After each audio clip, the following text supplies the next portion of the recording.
It's Friday.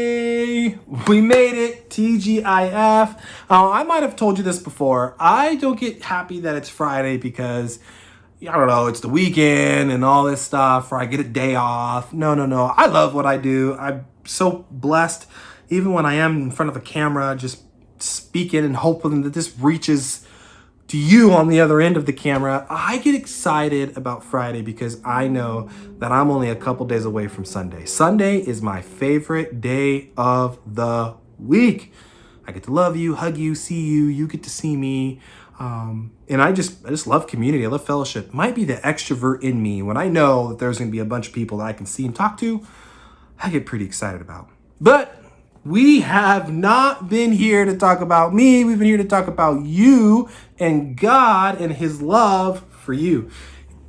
I hope that you can see in the story that we heard about in the Samaritan woman, that God's patience with her and grace with her, that Jesus didn't just say, okay, you know what? You don't want to hear what I have to say. I'm going to go on. No. He sat with her and he talked with her and he listened to her harsh, callous responses to a Jewish man talking to a Samaritan woman. And he calls out what she's done, but not to push her away, but to reel her in. And he gives her grace by saying, you can keep drinking from that well and stay thirsty, or you can drink from me and I can quench your thirst forever. It was just such a beautiful thing to see how a woman in society had been written off, that other women wouldn't go draw water from the well with her anymore. Clearly, men had written her off. Everyone's written her off except for Jesus. And that's still true today.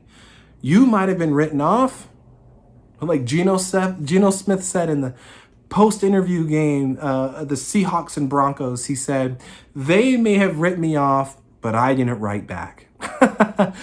You need to stop writing back, because Jesus did not write you off. He pursues you right away.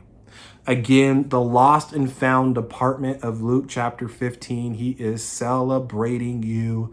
He is searching for you. He longs to be known by you. He already knows you, but he longs to be known by you. He wants you to know him. He wants you to know that he loves you fully and through. Like, there is just nothing that's going to stop him from wanting to be in close relationship with you. You have intrinsic worth.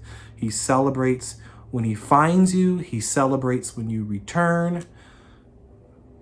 But today, I want us to think through just a little bit of some doctrine here that also shows that God had always had a plan to redeem your soul, that he never wanted heaven without you, and that there will never be a person that we lock eyes with that Jesus didn't die for.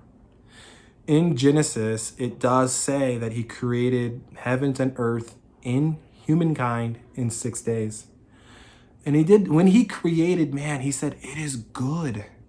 Now, when he created man, it wasn't like God created earth. This is how maybe you and I would think. We maybe create something, right?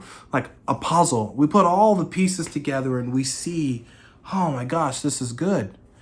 But what we don't see is how a piece might go missing in the future, and we don't see how a coffee is going to spill on it and mess up the picture a little bit. And so we kind of start to have to react. We got to find a new puzzle. We got to get a new piece. We got to repair that broken thing.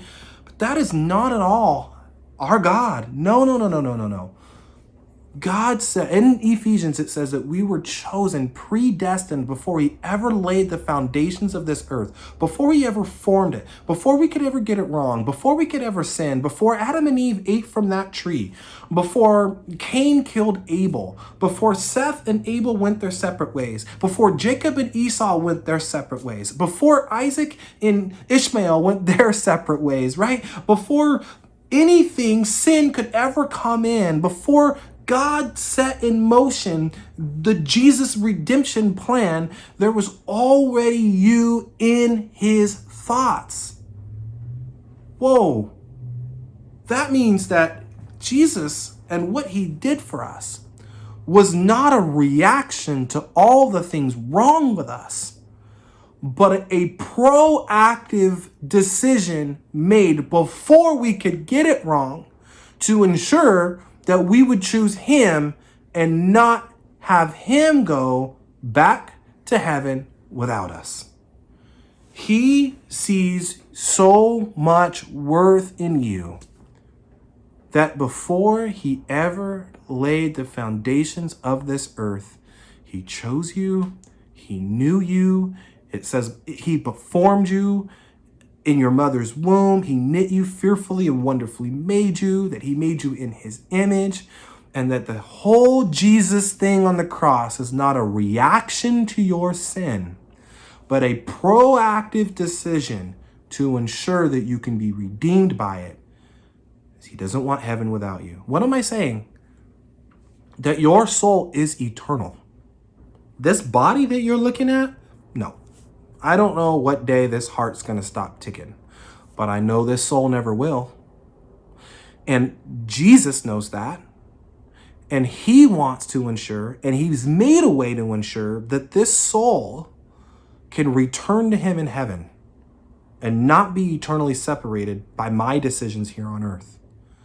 You see, we can lock our worth into the decisions that we made rather than attaching our worth into the decision that Jesus made. Jesus made a decision that said, you're worth it all. Intrinsically worth it all. I hope you believe that this week. God bless. We'll talk to you soon.